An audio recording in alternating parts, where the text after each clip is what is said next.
Un privilegio estar aquí entre hermanos. Mucha alegría que cada vez que venimos hay caras nuevas. Pues el Señor sigue bendiciendo su obra.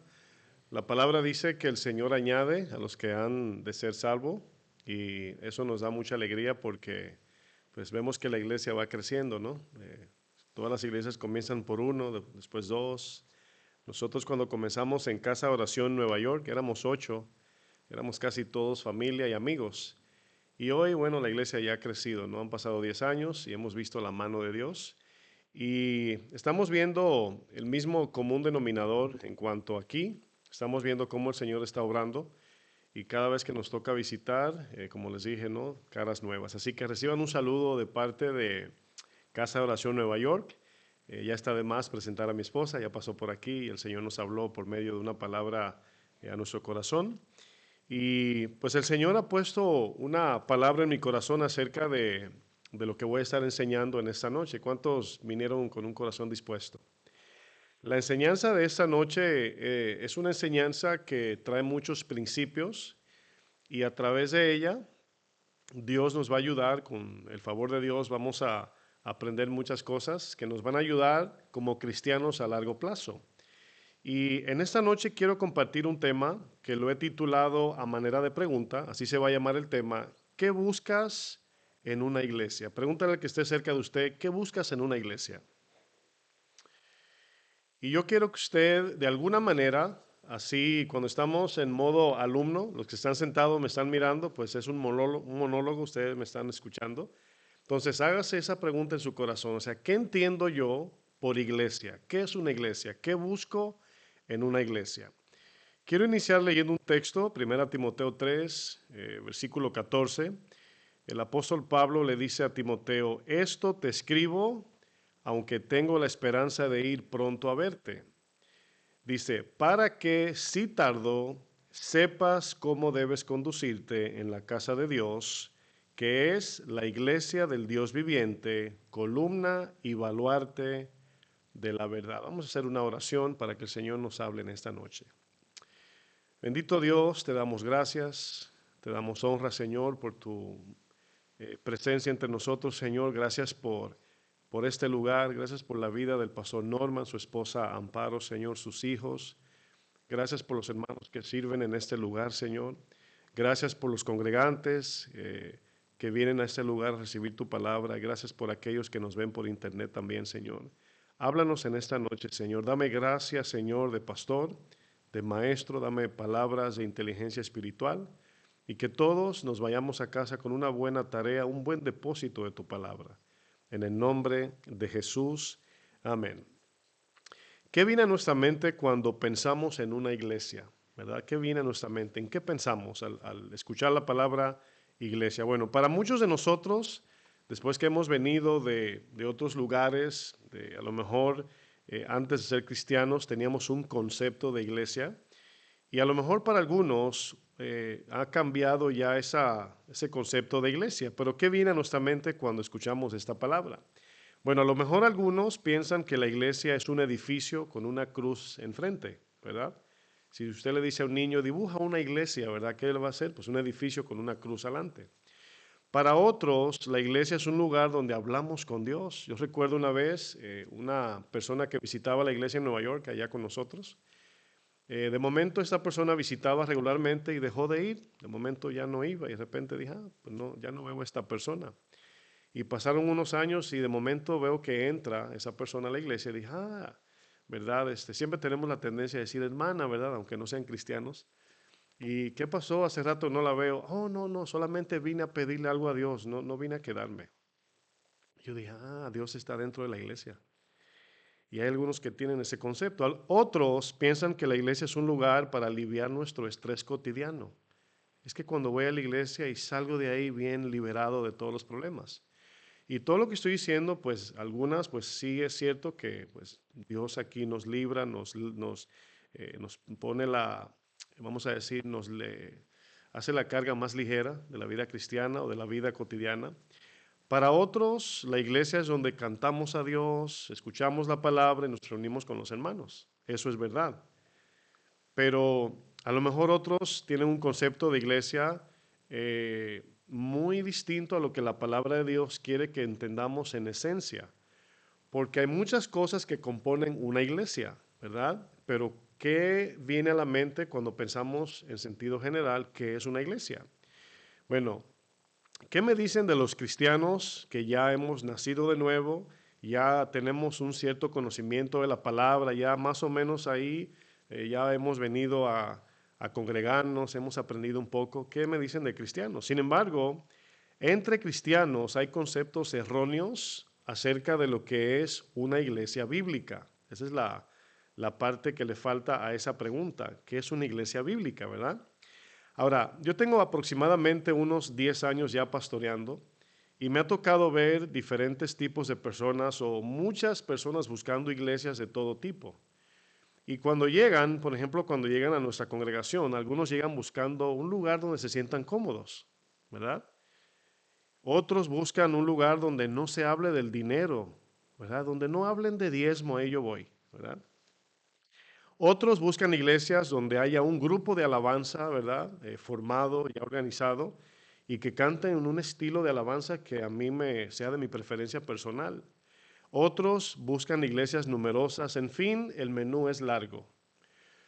Pero para nosotros surge una pregunta muy importante. ¿Cuáles son nuestras expectativas personales al buscar una iglesia? Es la pregunta que cada uno de nosotros debemos hacernos. Yo entiendo que cada uno de nosotros vinimos por primera vez a una iglesia, ¿verdad? Ya sea esta o la anterior, por diferentes razones, ¿verdad? A veces uno, pues por enfermedad o por necesidad, cualquier tipo de razón por qué buscas una iglesia, en eso todos nos pasó algo diferente.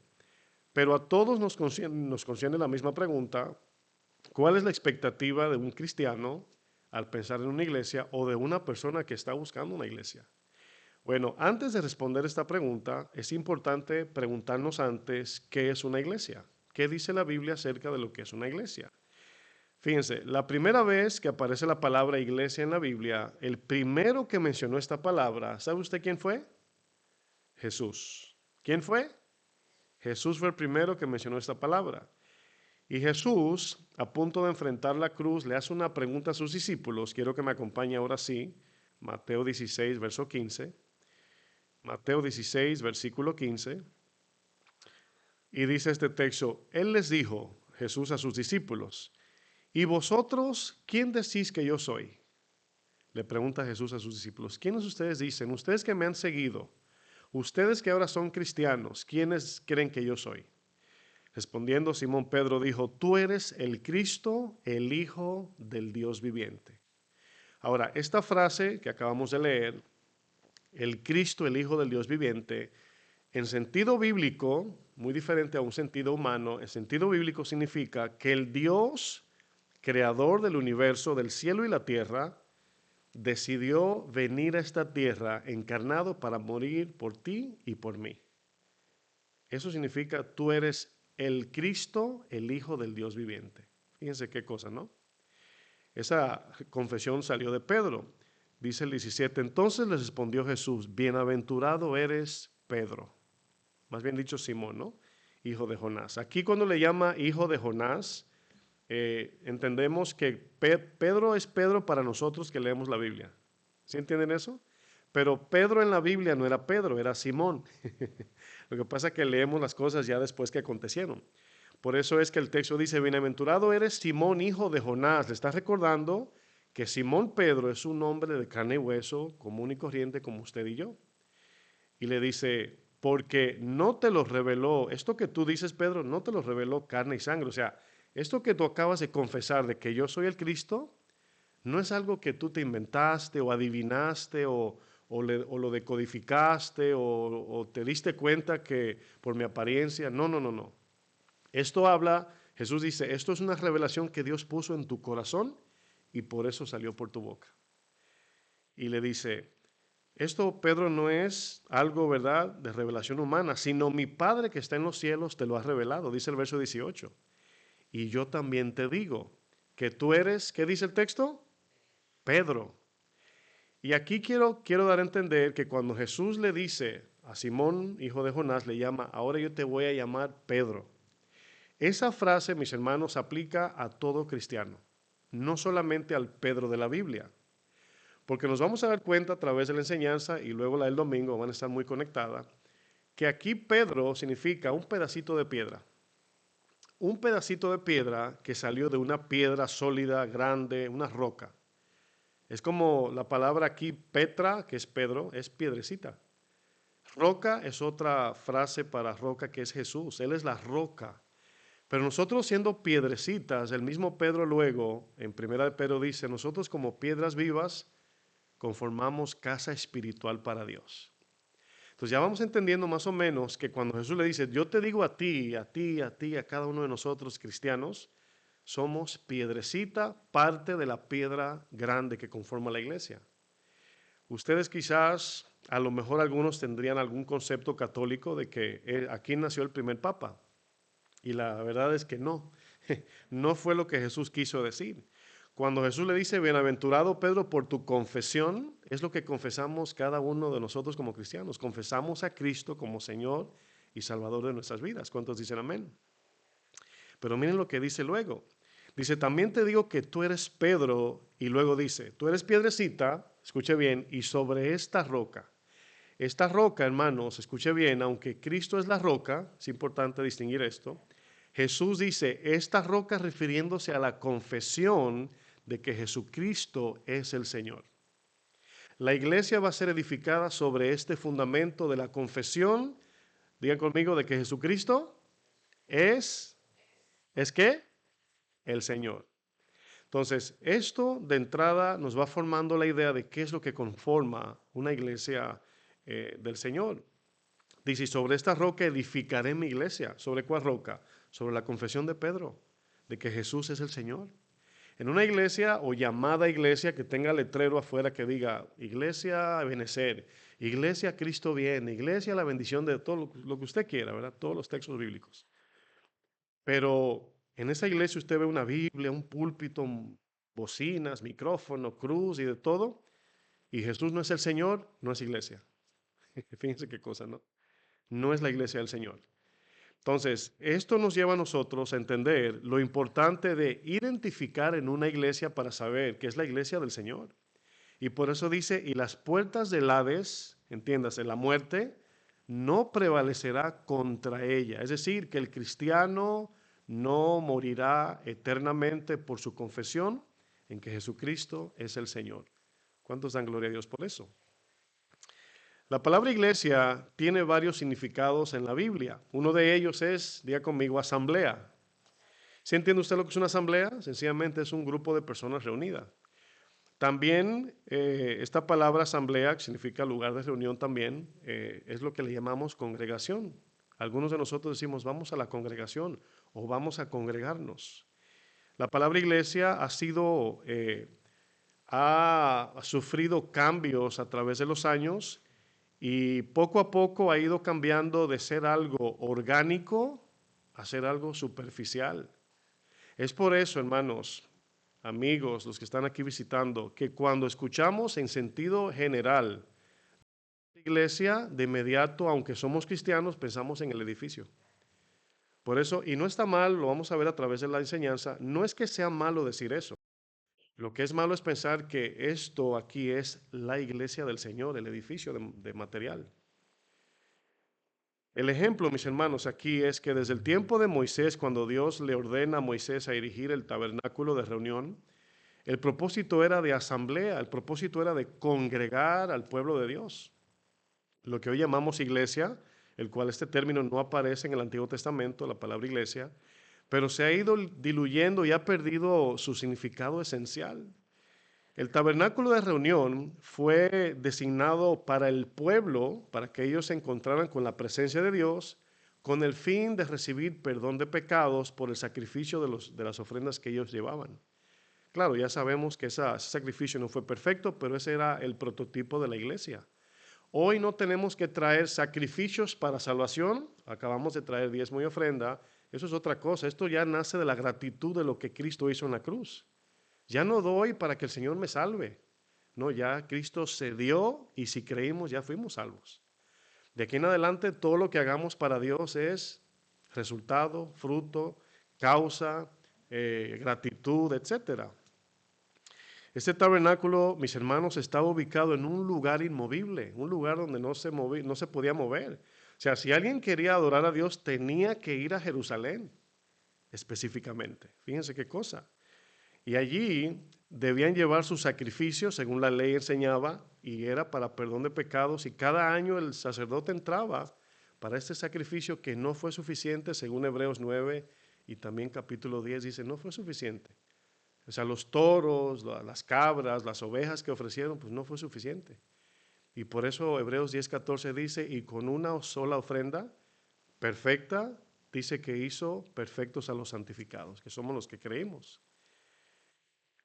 Fíjense, es por eso que cuando la mujer samaritana habla con Jesús, le dice en Juan 4:20, nuestros padres adoraron en este monte. Dice, y vosotros, es decir, ustedes los judíos dicen que es en Jerusalén el lugar donde hay que adorar. Noten que esta mujer, la mujer samaritana, le está hablando del lugar a Jesús, ¿verdad? No de una adoración orgánica, no de una adoración espiritual, sino un lugar. Si vamos a Jerusalén y matamos una ovejita, es adoración que Dios acepta. Pero vemos que esa no era la adoración. Quiero que me acompañe a Juan capítulo 4. Juan 4:21. Aquí Jesús le responde a esta mujer y nos damos cuenta que la mujer samaritana tenía un concepto de adoración en un lugar específico. Ahora, usted se imagina, quiero hacer conciencia en usted. ¿Se imagina ustedes que Dios esté dentro de la iglesia, el edificio en este caso? Nada más. Y usted, ¿verdad? Viene aquí, Señor, guárdame de algún accidente. No te puede guardar de un accidente, pues está dentro de la iglesia. No te puedes ir de la iglesia porque Dios está aquí adentro. O sea, claro, estoy siendo irónico, ¿no? Entonces, hay gente que piensan que Dios está dentro de un lugar, así en una caja, y hay que ir ahí para hablar con Dios. Imagínense. Si yo les pregunto, ¿a cuántas personas ha salvado el Señor en un avión, en un momento de querer quitarse la vida, en un hospital? Imagínense lo ilógico y la falta de sentido común que a veces nos hace falta. Entonces, hay un sentido por qué nos congregamos, hay una razón bíblica por qué le llamamos a este lugar la iglesia. Pero debemos de tener un entendimiento más bíblico de por qué le llamamos iglesia. Es como cuando usted le llama a su casa, le llama a veces hogar. Pero sí sabe que hay casas y no hay hogar. ¿Sí sabía eso? O sea, puede haber una casa sin hogar, pero no puede haber un hogar sin una casa. Bueno, vamos a leer Juan 4:21. Dice, Jesús le dijo, mujer, créeme, escuche lo que va a decir Jesús, que la hora viene cuando ni en este monte, Jesús dice, ni en este lugar, en este monte, ni en Jerusalén adoraréis al Padre. Vosotros adoráis lo que no sabéis, le dice a esta mujer. Nosotros adoramos lo que sabemos porque la salvación viene de los judíos. Y aquí le está hablando de la promesa del Mesías. Dice, mas la hora viene y luego dice, y ahora es. ¿Por qué le dice viene y ahora es? Porque Jesús está recopilando desde la promesa, desde el Génesis, pasando por el tabernáculo hasta llegar al prometido que era Él mismo. Esa es la promesa que se cumplía. Por eso más adelante dice la mujer, hemos escuchado que viene el Mesías y dice Él, yo soy. Es por eso que Él dice, yo soy. Dice, mas la hora viene y ahora es cuando los verdaderos adoradores adorarán al Padre. Y dice dos cosas. En espíritu, es decir, hay que nacer de nuevo para adorar a Dios. Y en verdad significa conforme a su palabra. Aquí ya nos está hablando que la adoración a Dios no es solamente dentro de este lugar, sino ya es una vida, un estilo de vida de adoración donde quiera que estemos. La adoración no se resume al tiempo de alabanza y canto que tuvimos hace un momento. Eso es una parte, una fase de la adoración. Es una parte nada más. Estamos celebrando a Dios, reconociendo su grandeza, su poder, pero la obediencia, el sacrificio de ya no vivo yo, vive Cristo en mí, esa es la adoración que Dios espera de nosotros. Dice luego el texto, en espíritu y en verdad, porque también el Padre a tales adoradores busca que le adoren. Y dice, Dios es espíritu, y los que le adoran en espíritu y verdad es necesario que le adoren. ¿Usted cree que en su casa, durante la semana, usted pone alguna alabanza, un canto y comienza a levantar sus manos? ¿Usted está adorando a Dios allí? Pregunto. Claro. ¿O usted piensa que hay que venir aquí o el jueves? Ahora, quiero dejar claro que no estoy diciendo que no hay que congregarse, ¿eh? Ese no es el tema. O sea, la palabra dice congréguense, no es un mandamiento. Lo que estoy hablando es que estamos ahondando más en el conocimiento de qué buscamos en una iglesia, qué esperamos para saber que una iglesia pues es bíblica. A través de los años, la palabra iglesia ha ido perdiendo su sentido esencial. Ha pasado de ser el cuerpo de Cristo a sencillamente ser un edificio de madera o de ladrillo. La palabra iglesia en su lenguaje original viene de un lenguaje griego, es la palabra eclesía, se parece a la palabra iglesia y tiene varios significados esta palabra. Fíjense, cuando usted escucha la palabra iglesia, a lo mejor ahora se le va a abrir un poco el entendimiento cuando escuche la palabra iglesia, pero por lo menos le voy a mostrar tres significados para el sentido de iglesia. Número uno, la iglesia es, escuche bien, la reunión de los miembros del cuerpo de Cristo. Cuando el cuerpo de Cristo, los miembros del cuerpo, los cristianos, se reúnen, esa es la iglesia. Pero no solamente que se juntan para ir al cine o a un restaurante o al mall, no, no, no. Cuando nos reunimos para adorar a Dios, compartir la palabra, servirnos unos a otros, etcétera, etcétera. Esa es la iglesia. Los creyentes, definición número dos, como el templo del Espíritu Santo es la iglesia. Es decir, yo soy la iglesia del Señor. Si tú naciste de nuevo, eres cristiano, tú eres el templo del Espíritu Santo, eres la iglesia del Señor. Entonces ya la gente para ser salva no tiene que venir obligatoriamente a un lugar específico, sino que tú en tu trabajo, en el tren, en el Uber, en tu casa, en el hospital, le puedes traer el evangelio de salvación a aquellos que quieren, que creen en el Señor. Y número tres, otra definición para la palabra iglesia es salir fuera. Si a eso nos habla ya de evangelizar, de que la iglesia no se quede nada más aquí adentro, en cuatro paredes, ¿verdad? Sino que la iglesia venga a este lugar, juntos sirvamos, adoremos, recibamos la palabra, seamos discipulados, para cuando salgamos fuera, le hablemos al Señor de sus maravillas o a las personas de las maravillas del Señor. A través de los siglos, mis hermanos, la palabra iglesia ha pasado de ser el cuerpo de Cristo a ser un simple edificio o un lugar de reunión nada más. Ahora, ¿en cuántos lugares se reúnen gente? Pensemos. ¿A quién me ayuda? Yo voy a decir la primera. En un estadio de soccer. ¿Dónde más? En el cine. ¿Dónde más? En el colegio. O sea, donde hay miles de lugares donde la gente se reúne. Entonces, significa que porque luego dice, donde hay uno, dos o más, ahí está el Señor ya por eso. Ese texto lo sacan de contexto, ¿verdad? Donde hay dos o más, ahí está el Señor. Se van dos rebeldes de la iglesia, se juntan y ahí está el Señor. No. O sea, no es la suma de uno más dos personas que hace la iglesia. ¿Verdad que no? No, no, no. Y ese texto también está hablando de disciplina, ¿no? Pero la iglesia comienza por el establecimiento del Señor en el orden del ministerio, cuando llama a un pastor y lo encarga de sus ovejas. Fíjense, por eso es que cuando de repente alguien dice, vamos a abrir una iglesia, pues no es así tan sencillo. Si no tiene el llamado, lo recomendable es que no lo haga. ¿Están de acuerdo? La palabra iglesia puede referirse a todos los creyentes a nivel mundial como la Iglesia Universal de Jesucristo. Esto habla de todas las denominaciones que retienen la doctrina fundamental que exalta a Cristo como Salvador y Señor de nuestras almas.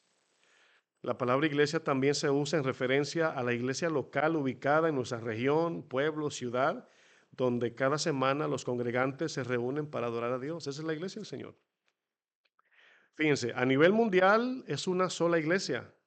A nivel local son muchas iglesias, pero es la misma, es una sola. ¿Qué cosa, no? La palabra iglesia también se usa en referencia al creyente como individuo, como ya lo dije, a quien de manera particular la Biblia le llama el templo del Espíritu Santo. Debemos sacarnos de la cabeza que la iglesia es una cosa o un lugar en específico solamente. La iglesia, mis hermanos, es el cuerpo vivo de Cristo, compuesto por los miembros del cuerpo de Cristo, que Él es la cabeza en este caso. Miren lo que dice Romanos capítulo 12, versículo 4. Romanos 12, verso 4. Dice, porque de la manera que en un cuerpo tenemos muchos miembros, ¿cuántos cuerpos hay aquí? Según el texto, ¿qué dice el texto? Bueno, dice un cuerpo. ¿Sí lo pueden ver? Creo que lo ponen en la pantalla. Ok, dice, porque de la manera que en cuánto, en un cuerpo, es importante saber que es un cuerpo, o sea, no son muchos cuerpos, es un solo, el cuerpo de Cristo. Dice, tenemos muchos miembros. O sea, usted, si yo le pregunto de manera personal, ¿cuántos cuerpos tienen ustedes? Un solo. ¿Y miembros? Muchos. Dice, pero no todos los miembros tienen la misma función. Verso 5. Así nosotros, escuche bien, siendo muchos, ¿somos cuánto? Un solo cuerpo en Cristo y todos miembros los unos de los otros. Es decir, un cuerpo se compone por muchos miembros, pero esos miembros se ayudan mutuamente. Eso es lo que nos hace ser el cuerpo de Cristo y Él la cabeza. Cuando decimos que Jesús es la cabeza, significa que nosotros nos regimos por la palabra de Dios. Él nos rige a nosotros. Ninguna mano, pie, ojo se mueve sin que el cerebro le diga. Así debe ser la iglesia del Señor, nosotros como miembros. Fíjense, en el momento que en este edificio que estamos ahora mismo se termina el servicio y todos los miembros se van a sus hogares y se cierran las puertas, ¿verdad? Este lugar deja de ser la iglesia del Señor. Ahora bien, más adelante lo voy a explicar. Si nos vamos y pasamos por aquí manejando durante el día, un día que no haya servicio, podríamos decir, ahí está mi iglesia, ¿sí o no? O tú dices, mira, esa es la iglesia donde yo me congrego, o esa es la iglesia donde yo voy. Y no está mal dicho eso, está bien. Lo que estamos estudiando es que la iglesia no se resume en eso. O sea, no se queda aquí la iglesia, yo me voy y ya Dios se quedó aquí adentro. Bueno, aquí vemos, mis hermanos, que si cerramos este lugar, apagamos las luces, pues ya hasta que no volvamos, pues la iglesia viva de Cristo no está aquí. No está aquí, porque son gente creyente, nacida de nuevo, que adora a un Dios vivo, un cuerpo orgánico, presente, unidos. Por eso es lo importante de congregarnos. Por el tema de la pandemia surgió eso de ver predicaciones por internet y algunos no pueden, algunos nos están sintonizando, no tienen iglesias, viven lejos, está bien, pero no es la idea bíblica. No, porque entonces, ¿cómo practicamos el mandamiento ministerial de imponer manos para orar? O sea, ¿cómo imponemos manos por internet? Fíjense, para el que no puede llegar y ve la enseñanza, la transmisión por internet, a ese Dios le extiende una gracia especial porque Dios ve que no puede. Pero para el que puede, se pierde la bendición, porque ya fue que no quiso venir, ¿verdad? A eso no le voy a decir que diga amén. Aunque se necesita un lugar en específico para reunirnos, se necesita un edificio bien acondicionado para que los congregantes se puedan reunir como aquí, que afuera está lloviendo y aquí está seco, por eso nos reunimos en un edificio. Sin embargo, los elementos que componen una iglesia no son materiales, sino espirituales. Primera de Corintios 3, versículo 10, miren lo que dice el apóstol Pablo. Pablo utiliza aquí una analogía de arquitectura, de construcción, de elementos de construcción, pero nos está dejando un principio espiritual y espero que se le quede grabado a usted. Dice 1 Corintios 3:10, dice, conforme a la gracia que Dios me ha dado, ¿verdad? Me ha sido dada, dice, yo como perito arquitecto, es decir, como experto en arquitectura, claro, está hablando en lo espiritual, él es un apóstol, dice, yo puse el fundamento, ¿verdad? De eso, del fundamento vamos a hablar el domingo. Dice, y otro edifica encima. Es decir, ¿qué significa que Pablo puso el fundamento? Bueno, Pablo fue llamado por Dios a ser un apóstol. ¿Qué hacía un apóstol? Bueno, un apóstol estaba encargado de plantar una iglesia, había un grupo de hermanos cristianos y designaba a una persona encargada, el que era el pastor responsable. A veces este pastor quedaba como encargado o ya como pastor establecido. El fin era que ese grupo de personas creyentes crecieran como iglesia. Nosotros como casa de oración, usted quizás lo conoce como célula, nosotros le llamamos misión. De repente hay 15 personas, nos llaman por teléfono, pastor, fíjense, no tenemos iglesia, somos 15 personas y necesitamos que nos ayuden. Hay momentos donde el llamado pastoral está en el grupo, ahí está el pastor, ¿verdad?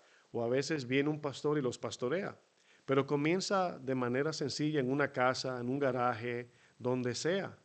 Y si todo lo que dice la palabra se va poniendo en práctica en el orden bíblico, esa iglesia a su tiempo dará su fruto y crecerá y será una iglesia autónoma, entiéndase, su pastor paga su propia renta, hace todo ya de manera organizada y ya eso es plantar una iglesia.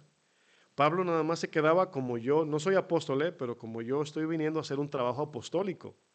Vengo a visitar al pastor Norma a ver cómo está él, cómo está la iglesia, si todo va bien, si hay algo que corregir, para que no se detenga el crecimiento aquí. Esa es la idea.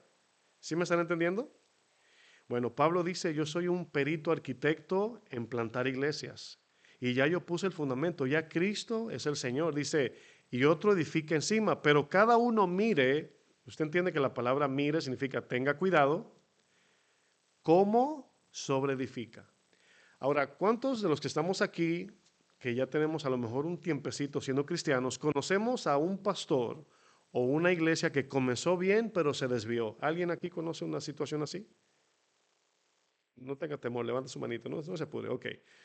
Significa que comenzaron bien, ¿qué significa? Bueno, la iglesia comenzó creyendo que Jesús es el Señor, lo que decía el Señor en Mateo 16.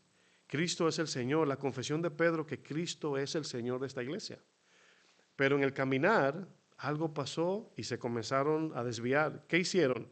Comenzaron a sobreedificar con elementos que no son espirituales. Y sucede que a veces en iglesia se da el caso de que pues ya la gente comienza a llegar y las finanzas comienzan a crecer y comienzan a inventar. Y se meten técnicas o estrategias para que llegue más gente. Y les voy a decir algo, nosotros como pastores no tenemos la capacidad de acrecentar la iglesia del Señor. La palabra, el cual lo vamos a ver a continuación, dice que Dios añade los que han de ser salvos. Nosotros como pastores no debemos de preocuparnos por si la iglesia crece, sino por darles la palabra de Dios. El crecimiento eso es responsabilidad de Dios. Un pastor no puede acrecentar la iglesia, pero sí la puede estorbar con sus malas decisiones. Por eso Pablo dice, mire cómo cada uno sobreedifica. Entonces, seguimos leyendo, verso 11. Porque nadie puede poner otro fundamento que el que está puesto, el cual es ¿quién? Jesucristo. Dice, y si sobre este fundamento alguien edificare, escuche lo que va a decir Pablo, oro, plata, piedras preciosas, ese es un grupo de elementos diferente al que va a decir a continuación. Luego dice, madera, heno y hojarasca, la obra de cada uno se hará manifiesta, porque el día la declarará, pues por el fuego será revelada, y la obra de cada uno, cual sea, el fuego la probará. Si permaneciere la obra de alguno que sobreedificó, recibirá ¿qué? Recompensa. Ahora, aquí vimos dos tipos de elementos. Un elemento era el oro, la plata, piedras preciosas. ¿Qué le pasa al oro, a la plata o a las piedras preciosas si la metemos en el fuego? Se ponen más preciosas, se limpian de contaminación, no se incineran, ¿sí o no? Pero ¿qué pasa si metemos al fuego la paja, la madera? ¿Qué pasa? Ceniza. Entonces aquí va. En el grupo de los elementos como el oro, la plata, piedras preciosas, Pablo se refería a todos los elementos espirituales según la palabra de Dios que se implementan en una iglesia. Esos van a dar fruto y la iglesia va a crecer y va a ser sólida. Aunque venga el fuego, no se va a derrumbar porque está sobre la roca. Sin embargo, los que se ponen a inventar con ideas, yo creo que la Biblia sí, pero vamos a inventar esto, eso es heno, madera y hojarasca. O sea, si yo les digo, cuando el cristiano no es enseñado bien en enfrentar los sufrimientos de la vida, cuando venga el fuego de la prueba, ¿cómo lo va a soportar? Si lo que les enseñaron fue motivación personal, les enseñaron estrategias del mundo, el cual, pues la psicología no cambia el corazón, cambia el comportamiento, pero seguimos igual de malos. ¿Qué es lo que compone la iglesia de Jesucristo, mis hermanos? Miren, en Hechos 2, verso 44, hay una imagen, nada más con leerlo, vemos lo que es una iglesia. Pero se van a dar cuenta que aquí lo que vamos a leer no habla de lugar. Ahora mismo se están distrayendo por esa luz que está ahí, ¿verdad? Parece tipo discoteca, ¿verdad? O pantallas o luces, decoración, no van a ver nada de eso. No diciendo que nada de eso es malo, no estoy diciendo eso, pero no es lo que compone una iglesia. ¿Están conmigo? Hechos 2:44 dice, todos los que habían creído estaban, ¿qué? Juntos. Ahora, hasta ahí no hay iglesia todavía. Juntos pueden estar los que están viendo el juego de los Yankees o el juego de fútbol, pueden estar juntos, ¿verdad? Pero van a ver la característica de lo que conforma la iglesia. Estaban juntos y tenían en común todas las cosas. Aquí, tener en común todas las cosas no significa que se vestían iguales o que si compraban helado de fresa todos decían, a mí me encanta el de fresa. No, eso se llama uniformidad, eso es otra cosa. Aquí todo en común hablaban de sus deseos fundamentales de la vida como cristiano. Aquí va un ejemplo. ¿Qué es lo que nos permite entre pastores, como casa de oración voy a decir, porque aquí es donde pastoreo? ¿Qué es lo que hace que nos pongamos de acuerdo entre pastores? ¿Que estemos de acuerdo en todo o que tengamos en común hacer la voluntad de Dios? Entonces, un pastor dice, yo creo que la cosa es por aquí, otro dice, no, es por allá. Pero finalmente, ¿qué hacemos? La voluntad de Dios. En eso, ellos tenían todo en común, en ese sentido. Sigo leyendo, verso 45. Dice, y vendían sus propiedades y sus bienes. Dice aquí, pastor, ahí, por eso es que yo no soy cristiano. Yo acabo de comprar mi propiedad. ¿Cómo que venderla? Bueno, tiene una explicación, no le estamos diciendo que venda, ¿verdad? Pero lo que estamos viendo es el corazón de los creyentes de este tiempo. Porque nosotros queremos, ¿cuántos quieren ver milagros de Dios? ¿Cuántos quieren ver la tierra temblar cuando Dios, su presencia se da a sentir? Bueno, hay un contexto de por qué eso pasaba y lo estoy leyendo. Sigo leyendo. Dice, vendían sus propiedades y las repartían a todos según la necesidad de cada uno. Dice, y perseverando unánimes, crecían espiritualmente juntos. Cada día, ¿dónde? En el templo. ¿Sabe cuál era el templo? Una casa. Era una casa. Y repito, no estoy diciendo, pues vámonos a la casa, pastor. No, no, no. O sea, hoy día, por el tiempo en que estamos viviendo, se necesita un edificio, rentarlo y hacerlo, acondicionarlo para congregarnos. Se sobreentiende. En ese tiempo era en la casa. Dice, y partiendo el pan en las casas, comían juntos con alegría y sencillez de corazón. Y alabando a Dios y teniendo favor con todo el pueblo, y el Señor añadía cada día la iglesia. ¿Cuál iglesia? Si no dijo la dirección, no dijo el edificio, dijo en casa estaban. Añadía a la iglesia a los que habían de ser salvos. Qué sencillez, mis hermanos, para entender lo que es una iglesia leyendo la Biblia. Porque la religión cultural nos enseña algo y así crecemos. ¿Y cuántos de los que están aquí, vamos a ser sinceros por un momento, ¿verdad? Por un momento. ¿Cuántos de ustedes, al entrar a una catedral impresionantemente, esa arquitectura, se sienten un poco intimidados hasta con la estructura? ¿Alguien puede decir yo? O sea, humanamente hablando, uno dice, wow, o sea, eso es impresionante. Y algunos dicen que se edificaban de esta manera precisamente para intimidar a la gente. Porque luego están las estatuas que te miran así como que tú dices, ay, ¿verdad? Pero aquí no vemos eso. O sea, no lo digo de manera crítica, pero aquí lo que estamos viendo es una sencillez impresionante. Aquí lo que estamos, mis hermanos, por medio de este estudio, es limpiando los conceptos que tenemos cuando buscamos una iglesia o cuando estamos en una iglesia, en este caso nosotros. Nos debe quedar muy claro que la iglesia del Señor no se resume en un simple edificio o un punto geográfico que encontramos en Google, ¿verdad que no? Mucho menos es un lugar donde venimos para cumplir con un rito, ceremonia religiosa.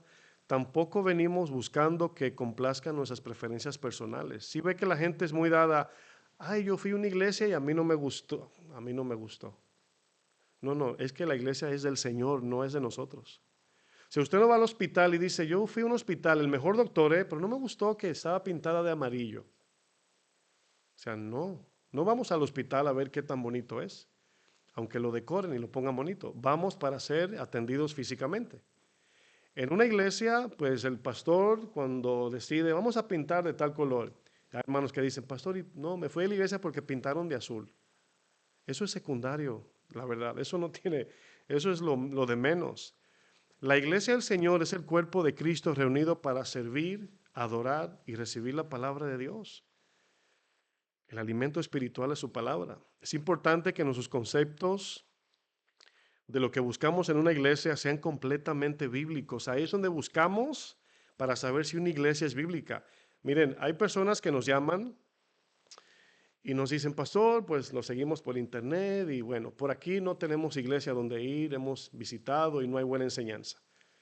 Y me dicen, ¿qué nos recomienda al buscar una iglesia? Me pregunta. Y le digo, que sea bíblica, que se respete la palabra, que enseñen la palabra sencilla, bien, con claridad, sin ningún tipo como dice el dominicano, de manguteo raro, ¿verdad? O sea, no, que se entienda bien la palabra. Porque hay lugares que en la manera que enseñan es para que el oyente siempre dependa del pastor y nunca aprende la gente. Nunca aprenden nada. Pero la gente sale impresionada y dice, wow, mi esposa es testigo de esto. Conocíamos a en ese tiempo, apóstol, que cuando enseñaba era así, así nos quedamos así. Wow. Y el de al lado decía, tremendo. Y dices, wow, ¿qué entendiste? Nada. O sea, ¿se imagina que te vayas impresionado a tu casa por la enseñanza que no entendiste? Lo que pasa es que nos impactaba la manera que manejaba la Biblia, pero no entendíamos nada. Nos quedamos así como que, wow. Se entendía, pero no era un mensaje donde si había un nuevo ahí cristiano no sabía qué iba a hacer, porque era un lenguaje demasiado académico, por así decirlo. Y no todos somos académicos. Es importante, repito, que nuestros conceptos no se enfoquen en el tamaño de la iglesia, el diseño del edificio o la cantidad de miembros en la iglesia. Mucho menos debemos enfocarnos en cosas secundarias. Lo importante, mis hermanos, es que se respete la palabra, que la alabanza sea bíblica, que el mensaje sea bíblico, que la administración de la iglesia sea bíblica. Eso es lo que queremos. El libro que usted tiene, el que usted carga en su celular o debajo de su brazo, es lo que usted debe aprender cada día para que cuando escuche una enseñanza pueda, como un buen bereano, discernir qué se está enseñando, si es bíblico o no es bíblico. Porque muchos buscan, ¿verdad? Si hay grupo de alabanza, ¿verdad? Si me gusta la alabanza, es que me gusta más rítmica la alabanza. Yo conozco personas que llegan a una iglesia sana, pero se van porque la alabanza no es de su tipo.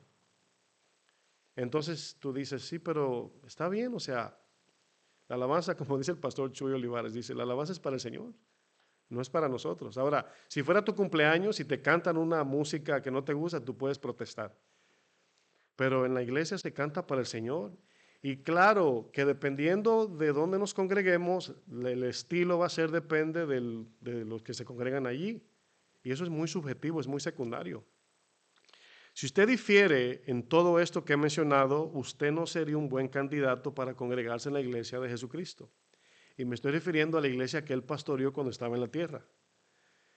Ahora usted piense, ¿cómo era la iglesia de Jesús cuando él estaba en la tierra? O sea, su iglesia. No estoy hablando en sentido general, sino la iglesia de Cristo cuando él andaba con los discípulos. Pregunto, ¿de qué color era? O sea, vamos a imitar la iglesia de Jesús para ser bíblicos, ¿sí o no? Vamos a imitar. ¿De qué tamaño era su iglesia? ¿Alguien sabe? ¿Dónde se encontraba ubicada la iglesia? ¿Cuántos miembros tenía Jesús en su iglesia? ¿Alguien sabe? No dice. ¿Quién era el director de alabanza? Entonces, ¿se dan cuenta que lo que Jesús enfatizó fue la palabra de Dios? Señor, yo les he dado tacos. No dice eso, ¿verdad? Baleadas, hay que mencionar todo, ¿verdad? Arepas, arroz con habichuelas, que somos de diferentes lugares. El Señor le dijo al Padre, yo les he dado tu palabra. Eso es lo que le he dado, lo que tú me mandaste a hacer. Lo resumió en tu palabra. ¿Te imaginas que cerca de tu casa se abra una iglesia y te digan, ah, mira, vieron una iglesia muy linda ahí, ¿verdad? Ah, mira, cerquita, caminando llegamos. Y que te digan, y tú preguntes, ¿y quién es el pastor o qué denominación? Fíjate que el pastor es Jesús, el Hijo de Dios. Ahora, trata de meterse en la escena conmigo, imagínenselo para que tenga sentido, ¿verdad? No tengo efectos aquí de láser y luces de películas, así que usted invéntesela. Imagínese usted que usted escuche de una iglesia que la acaban de abrir y que el pastor es Jesús, cuyos miembros son el peligroso Pedro arrebatado, el incrédulo Tomás, Marta la afanada y Judas el traicionero. Pero se dan cuenta que a veces tenemos concepto de iglesias que no existe, que ni Jesús la tuvo, ni el Señor. A través de los años, mis hermanos, se ha ido perdiendo el sentido y propósito de por qué nos congregamos en una iglesia. El concepto bíblico de iglesia se ha ido diluyendo con el tiempo. Pero si nos apegamos a la Biblia, nos daremos cuenta que la iglesia ha existido sin edificio, con o sin grupo de alabanza, con o sin un lugar específico, porque en el momento que un lugar llamado iglesia abandone la palabra, rechace o eche a un lado la sana doctrina de nuestro Señor Jesucristo, para Dios ya eso no es iglesia. Aunque diga fuera iglesia, aunque haya una cruz, aunque haya Biblia, micrófonos y todo lo que una iglesia compone en sentido logístico o material. ¿Qué buscamos en una iglesia, mis amados hermanos?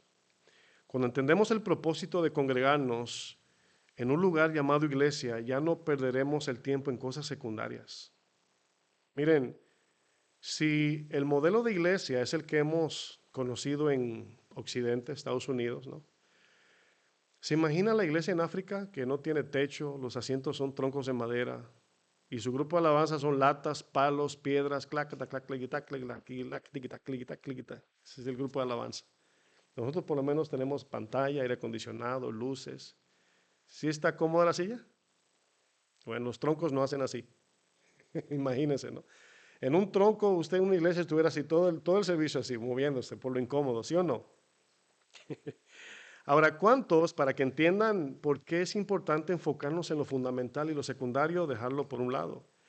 No sé si usted ha tenido la experiencia, pero lo pregunto de todas maneras. ¿Cuántos han ido a un restaurante donde venden un filete de carne buenísimo, pero te lo sirven en un pedazo de madera? No sé si alguien ha ido a un lugar así. Y te dan, es un lugar así como tradicional, cultural, pero la carne está que te chupa los dedos. Pero luego visitas otro lugar donde te dan platos de porcelana, de utensilios de oro, servilletas de tela de lino fino, y el filete sabe igual, ¿verdad? ¿Qué es lo más importante, mis hermanos? Dígalo. El filete. ¿Sí entendían? Ya le dio hambre, ¿verdad? Ya les dio hambre ya. Ahora, ¿cuál iglesia prefieres? Aquí le hago una pregunta. ¿Una iglesia grande, numerosa y lujosa donde tuercen las escrituras? ¿O prefieres ser miembro de la iglesia de Jesús en el desierto donde nadie tiene dónde recostar su cabeza? Bueno, yo sé que diríamos la de Jesús, pero muchos de nosotros, porque no tenemos dónde recostar la cabeza en la iglesia, nos vamos a la mega, o a la iglesia lujosa, o a la iglesia grande, o a la numerosa. Yo conozco casos, porque le estoy hablando de experiencias también personal, donde cuando nosotros comenzamos, ustedes comenzaron bien aquí. O sea, el primer paso que ustedes dieron como iglesia está muy adelantado para el de nosotros. Hoy la iglesia ya está más o menos crecida, pero cuando comenzamos era en la sala de nuestro departamento. La alabanza era en una televisión como de 40 pulgadas y estábamos así sentados así que no cabíamos en la sala.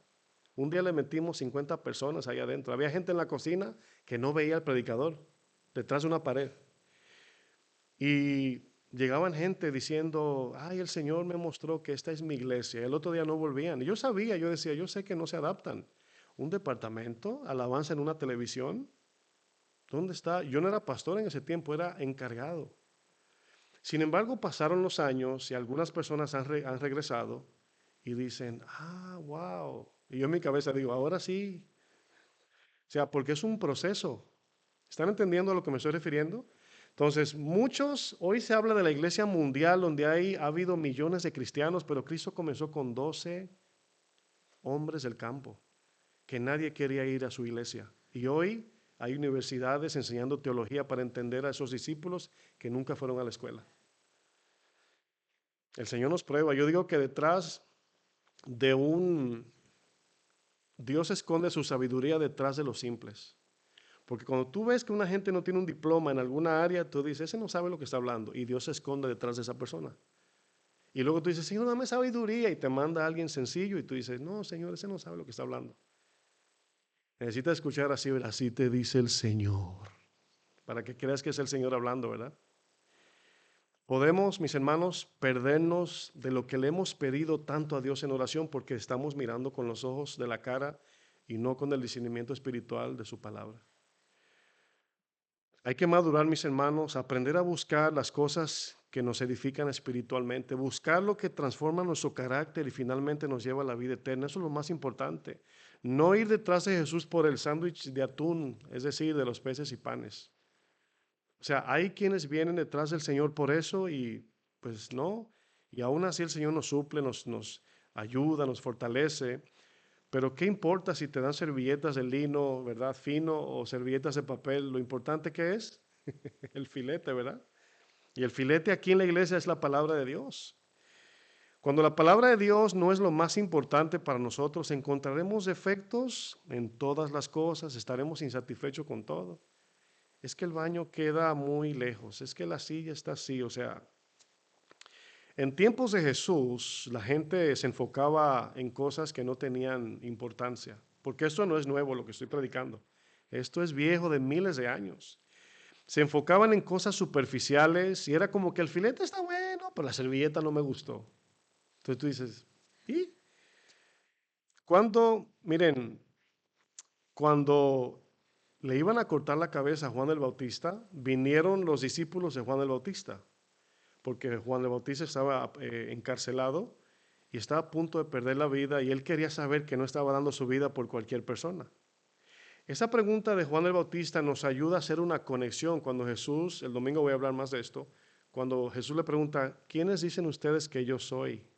Porque si fue Jesús que me llamó, yo daré mi cabeza por Jesús, pero si no fue Jesús, yo no voy a dar mi cabeza por cualquier hombre.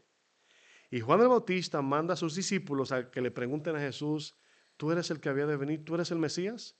Y Jesús le dice, vete y dile a Juan el Bautista que los ciegos ven, los cojos saltan y los milagros se están viendo por todos lados. Dile que sí, que yo soy el Mesías. En Mateo 11, verso 7, es la continuación de lo que les acabo de dar. Miren lo que dice. Mientras ellos se iban, los discípulos de Juan el Bautista, es como que Jesús despide a estos discípulos de Juan y se voltea.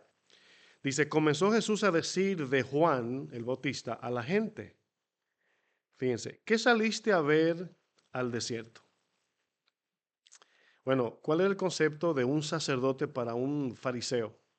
Pues era una vestidura impresionante, el efod, todo lo que hablaba de las 12 piedras en el pecho, es una cosa impresionante. Jesús dice, ¿qué vinieron a buscar? Y le dice, ¿a una caña sacudida por el viento? Dice, ¿o qué saliste a ver? ¿A un hombre cubierto de vestiduras delicadas?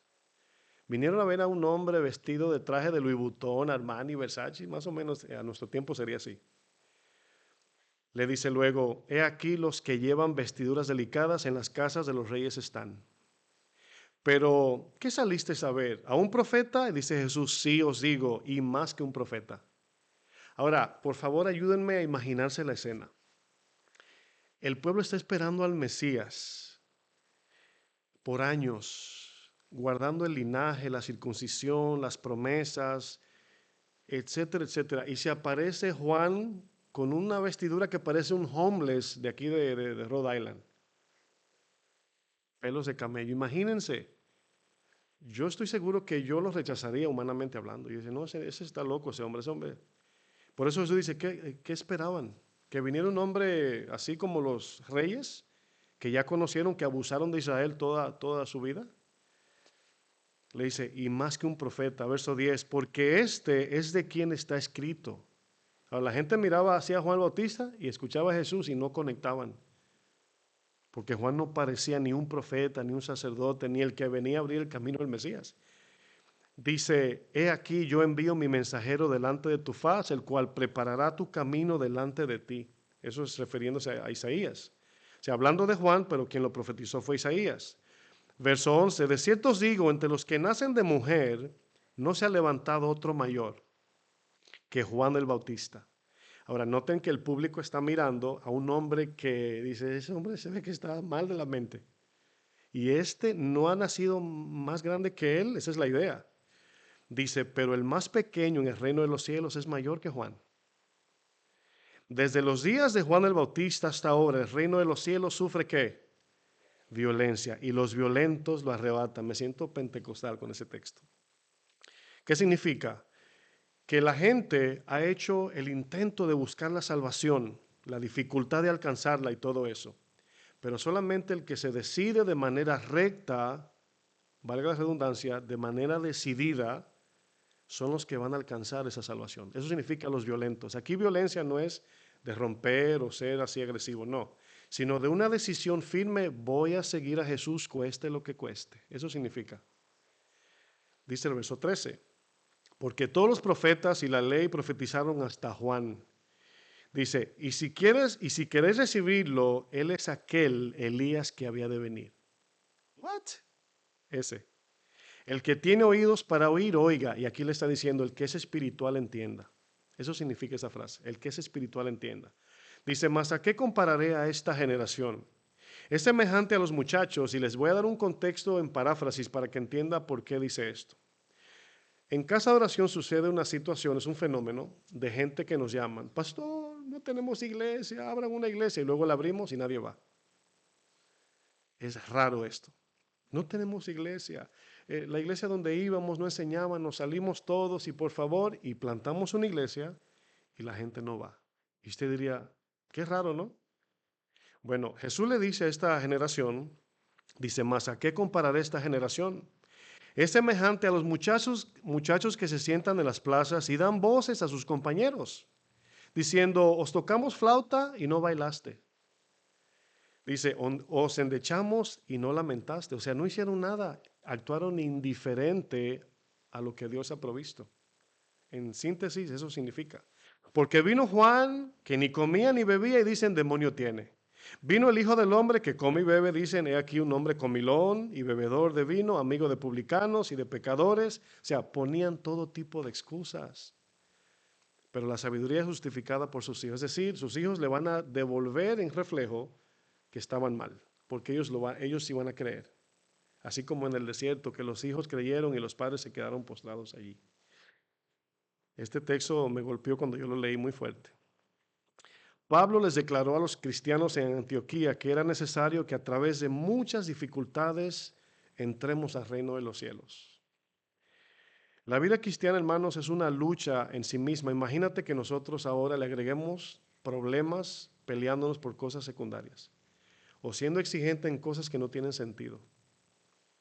Pablo anima al joven pastor Timoteo a que fuera consciente de su buena conducta como pastor en la casa de Dios, que es la iglesia de Jesucristo. 1 Timoteo 3:14 dice, es el texto que leímos al inicio, estoy terminando ya. Dice, esto te escribo aunque tengo la esperanza de ir pronto a verte. Pues para mí, Norma, sería un WhatsApp. Esto te whatsappeo hasta que llegue, ¿verdad? Dice, para que si tardo, o sea, si no llego al tiempo marcado, tiempo que quede ir, dice, sepas cómo debes conducirte en la casa de Dios, que es la iglesia del Dios viviente. Aquí sí se está refiriendo al lugar, ¿eh? Aquí sí está hablando de aquí, porque aquí es donde viene la gente, ve a un pastor y ve a los que sirven aquí, y esa es la iglesia. ¿Sí entienden ahora la diferencia? Se está refiriendo aquí, el cual es columna y baluarte de la verdad. Desde aquí se defiende la verdad, desde aquí se proclama la verdad. Para eso existe la iglesia. Por eso que este púlpito, el púlpito no es santo, sino lo que sale de aquí. La Biblia, el libro no es santo, sino lo que sacamos de allí lo ponemos en el corazón es santo. Porque el libro, la Biblia es material. Pero Dios le ha placido materializar su palabra para que esté accesible a todo el mundo. Para que no tengamos que ir a Jerusalén o vestirnos de sacerdotes, sino se lo pone en una gaveta a un hombre que se quiere quitar la vida en un motel. Y abre la gaveta y una vez escuché un testimonio de un hombre que se llama Teo. No voy a decir quién es, pero ustedes lo conocen. Y se convirtió al Señor porque estaba deprimido, se iba a quitar la vida y cuando leyó abrió la Biblia, en Lucas, decía, oh Teófilo. Y dice él que sintió que Dios le habló. Y la Biblia decía su propio nombre, le salió, así le abrió, como cuando dicen, a ver dónde cae el texto. Y dice que leyó y dice, oh Teófilo, decía el texto. Así comienza el libro. Imagínense, el libro de los Hechos, muchas gracias. Imagínate, pues fue Lucas, ¿no? Me salvé por eso. Lucas le está escribiendo a alguien que nadie sabe quién es Teófilo, pero ahí dice Teófilo y el hombre se llamaba Teo. Es un testimonio muy conocido, pero aquí Pablo hace referencia del lugar donde se reúnen los cristianos y le llama la casa de Dios, la iglesia del Dios viviente, al lugar. Si la iglesia no es un lugar, mucho menos es un edificio, ¿por qué Pablo se refiere al lugar como tal, llamándole la casa de Dios y la iglesia del Dios viviente? Precisamente porque el lugar donde nos reunimos como creyentes es donde se lleva a cabo el culto, el servicio a nuestro Dios. Entonces, nosotros santificamos el lugar. Es como cuando comemos algo y oramos, lo santificamos. La Biblia dice que muchas veces cuando, bueno, usando el ejemplo de Pedro, cuando ve el lienzo, dice, ay, nunca cosa inmunda he comido, Señor. Y dice, Señor, no llames tú inmundo lo que yo he santificado. Entonces, en el momento que este edificio, piense qué cosa, porque eso es un misterio, se dedica para que desde aquí se proclame las verdades de Dios, el lugar ha sido separado como una iglesia del Señor. El lugar ha sido santificado. ¿Cómo usted se sentiría si el pastor Norman o usted se da cuenta que después que usted salga, esto es una discoteca? ¿Usted cree que le afectaría? Que ahí se sientan personas a tomar y quién sabe qué. ¿No se sentiría raro? Entonces, este lugar está dedicado para ser una iglesia. En ese sentido, le podemos llamar iglesia al lugar, pero no se queda ahí. No se queda ahí. Si este lugar, mis hermanos, Dios lo ha separado para que desde aquí se proclamen las verdades de Dios, significa que Dios ha dado su respaldo al que llamó, en este caso, Norman, y también para que todo lo que aquí se haga conforme a su palabra, voy a abundar un poco más el domingo de otros puntos, Dios va a respaldar en su gracia todo lo que aquí se haga conforme a su palabra. Es impresionante. Miren lo que le dijo a Salomón cuando él dedicaba el templo. Y aquí sí se va a referir al lugar, segunda de Crónicas, capítulo 7, verso 11. Dice, terminó pues Salomón la casa, y la casa es aquí, por así decir, el templo, la iglesia. Primero la iglesia del Señor. Y luego dice, la casa de Jehová, y después la casa del rey. Este orden, mis hermanos, habla del corazón de Salomón. Salomón se preocupó primero por la iglesia antes que su casa. Ese es el corazón de Salomón. Dice luego, y todo lo que Salomón se propuso hacer en la casa de Jehová y en su propia casa fue prosperado. Eso es poner a Dios primero. Y apareció Jehová a Salomón de noche y le dijo, yo he oído tu oración. Y luego dice, y he elegido para mí este lugar por casa de sacrificio.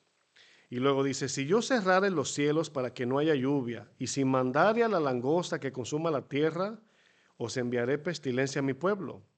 Y luego aparece ahí invisiblemente un pero si se humillare mi pueblo, sobre el cual mi nombre es invocado, y oraren y buscaren mi rostro y se convirtieren en sus malos caminos, entonces yo oiré desde los cielos, perdonaré sus pecados, sanaré su tierra. Y dice, y ahora estarán abiertos mis ojos y atentos mis oídos a la oración donde, en este lugar. Porque ahora he elegido y santificado esta casa, para que esté en ella mi nombre para siempre, y mis ojos y mi corazón estarán ahí para siempre. La pregunta importante que como creyentes nos debemos hacer es, y esta es más fuerte, ¿qué busca Dios en la iglesia? O sea, ¿qué busca Dios en una iglesia? Quien determina cómo debe ser la iglesia que nosotros como creyentes buscamos es Dios, no nosotros. Es por eso que no es la iglesia que quede más cerca de mi casa, sino la iglesia que esté más cerca de la palabra de Dios. Hay dos iglesias que Dios aprobó de las 7 iglesias de Apocalipsis. Y lo curioso de esta carta que le manda a las 7 iglesias de Apocalipsis es que estas iglesias que Dios aprobó eran iglesias sencillas y algunas pequeñas. En Apocalipsis 2, verso 8, dice, y escribe al ángel de la iglesia en Esmirna, el primero y el postrero, el que estuvo muerto y vivió, dice esto. Yo conozco tus obras y tu tribulación, y luego dice, y tu pobreza. Era una iglesia materialmente pobre. ¿Podría ser la iglesia con asientos de tronco de árbol, sin techo? Podría ser. Dice, pero tú eres espiritualmente rico, le dice el Señor. Dice, he visto la blasfemia de los que se dicen ser judíos y no lo son, sino sinagoga de Satanás. Y aquí va a comenzar a decir todo lo que esta iglesia que es pobre ha hecho por medio de la palabra, ha confrontado a los falsos. Dice, no temas en nada lo que vas a padecer. He aquí el diablo echará a alguno de vosotros en la cárcel para que seáis probados y tendréis tribulación por 10 días. Dice, sé fiel hasta la muerte y yo te daré la corona de la vida. El que tiene oído, oiga lo que el Espíritu dice a las iglesias. Dice, el que venciere no sufrirá daño en la segunda muerte, hablando del lago de fuego eterno. Hay iglesias que según su apariencia son materialmente pobres, o sea, materialmente son pobres. Sin embargo, son espiritualmente ricas. Imagínense, ¿no? Aquí nos damos cuenta que Esmirna pues sería una iglesia, como dije, así como una iglesia en África, un lugar pobre donde no tienen recursos, iglesias que dependen de lo que le mandan a través de las misiones. Pero Dios le dice, pero tú eres rica delante de mis ojos, porque has mantenido mi palabra en alto. Hay otra iglesia, el cual no voy a leer, la de Filadelfia, en el capítulo 3, y le dice, yo conozco tus obras, y dice, y he puesto delante de ti una puerta abierta que nadie puede cerrar. Dice, porque aunque tienes poca fuerza, y aquí habla de influencia en el mundo, ni era famosa la iglesia, ni tenía mucho alcance a nivel mundial o local o nada. Era una iglesia que la veían y decían, hay una iglesia ahí. Sin embargo, Dios estaba haciendo algo espiritualmente a través de esta iglesia. Si somos observadores, nos daremos cuenta de los elogios y las críticas de Dios en estas iglesias. Usted luego en su casa lea las 7 iglesias y escriba lo que él criticó y lo que elogió, lo que el Señor exaltó. Una iglesia que guarda su palabra, aunque sea mega o mini iglesia, Dios la exaltará. Tomando esto en cuenta, debemos aprender a poner las cosas sin importancia en segundo lugar. Pablo le dijo a Timoteo, la casa de Dios, la iglesia del Dios viviente, es columna y baluarte de la verdad. Y la palabra columna sencillamente se habla de algo que sostiene. Nosotros como iglesia, como pastores cristianos, sostenemos la palabra de Dios. No nos desviamos, no la tiramos en el suelo, la sostenemos en alto. Como lo mismo la palabra baluarte habla de una fortaleza, que habla de defensa. Protegemos la palabra, pero también es nuestra defensa. Y eso hace una iglesia. Y en Timoteo, 1 Timoteo 3:16, con eso termino. Pablo le dice a Timoteo algo para que Timoteo entienda quién es el Dios de la iglesia. Fíjense lo que dice. Dice, e indiscutiblemente grande es el misterio de la piedad. Entiendas, el misterio de la vida cristiana. Dios fue manifestado en carne, justificado en el Espíritu, visto de los ángeles, predicado a los gentiles, creído en el mundo, recibido arriba en gloria. Entonces, ¿por qué Pablo dice esto?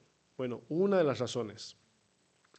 Porque ¿cómo es posible que nosotros creamos en un Dios, el creador del universo, y de repente vemos este lugar y tú dices, esto no refleja a un Dios que creó el universo? Eso es un lugar común y corriente como cualquier otro.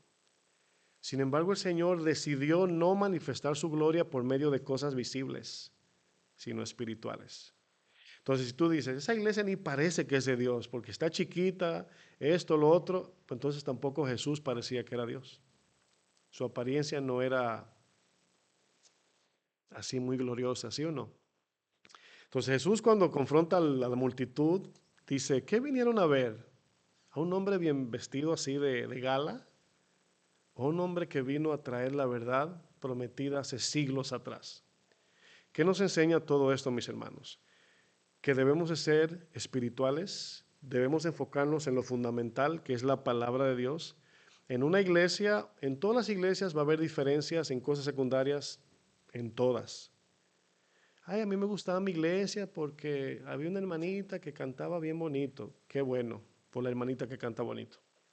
Me gustaba una iglesia que yo visitaba porque allí, y tú escuchas, y mayormente, no siempre, pues son cosas secundarias.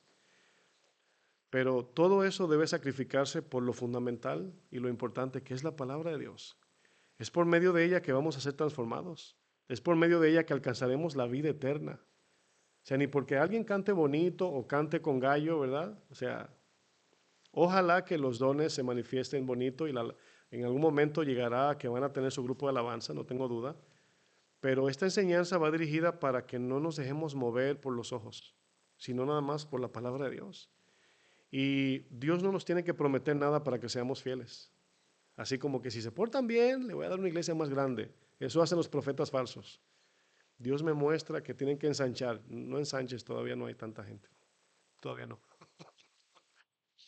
Pero son cosas que la gente se maravilla por eso y se siente así como romántico, sentimental. Seamos cristianos con denuedo, con firmeza en la palabra de Dios. Lo importante, mis hermanos, para el cristiano es la palabra de Dios. Entiéndalo, eso es lo más importante. Repito lo que dije a mitad de la enseñanza, que en una iglesia se predique la palabra, se cante la palabra y se administre la iglesia por medio de la palabra. Esa es la idea. ¿Por qué? Porque tenemos el privilegio de que como todos tenemos Biblia, podemos venir o pueden venir delante de nosotros como pastores y preguntarnos, pastor, eso que usted dijo no es bíblico. O sea, no vengan diciendo no lo dice la Biblia porque, bueno, es otro tema, pero hay cosas que no dice la Biblia que son bíblicas y usted luego lo va a entender. Pero eso que usted dijo es bíblico, explíqueme porque no lo entendí. Y hay momentos que nos podemos equivocar, ¿verdad? Cuando dije Lucas por libro de los Hechos, esos son errores secundarios. Pero si yo digo, hermanos, Jesús no murió en una cruz, ya eso no es una equivocación. Y eso es fundamental. Y en eso tenemos que afirmarnos y movernos de ahí. Entonces, que Dios nos ayude, ¿verdad? Va a haber una continuación el domingo, así que no se pierda la segunda parte de esta enseñanza. Así que póngase de pie, por favor. Vamos a concluir hasta aquí.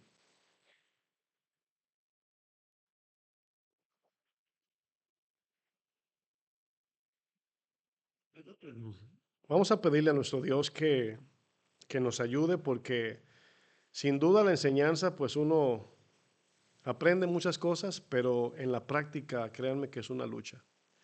Porque le hablo, una vez más le digo por experiencia, eh, conocimos una familia que de repente llegó con nosotros cuando comenzamos como iglesia. Y me comentaba el padre de familia, porque son varios ellos, me decía, no, pues fíjese que la verdad es que cuando llegamos, pues el Señor nos quería aquí. Y por alguna razón, no sé, nos fuimos. Y llegaron, ¿sabe cuánto tiempo después? Casi 10 años después. Y están con nosotros ya están ahí. A lo mejor vean esta enseñanza, ¿no? Pero él me decía, ese pastor, la verdad no me dejé llevar por los ojos, pero quiero hacer las cosas bien y quiero que Dios me ayude. Entonces, cualquiera nos puede pasar, porque es tan fácil dejarnos llevar por lo que estamos mirando y no tanto por lo que Dios quiere hacer en nosotros. Entonces, por eso es lo importante de enseñar bien la palabra para que no nos dejemos llevar ni de la carne ni de las influencias de este mundo porque nos sacan del propósito de Dios. Amén. Vamos a orar. Bendito Dios, te damos gracias por tu palabra. Yo te pido, Señor, que tú sigas dando dones y gracias, Señor, sobre la vida del pastor Norman para que siga, mi buen Dios, enseñando todas aquellas cosas que van a edificar la iglesia, la van a fortalecer. Dale, Señor, el don de maestro, Señor. Dame el don de maestro a mí también, Señor. Para que podamos siempre, mi buen Dios, encaminar la iglesia en la dirección correcta, Señor. Sabemos que tu palabra es clara y muchas veces tenemos necesidad, Señor. Pero no podemos negar que siempre estamos bajo esa lucha de dejarnos llevar por las apariencias, Señor. De darle más importancia a lo secundario que a lo primario, Señor.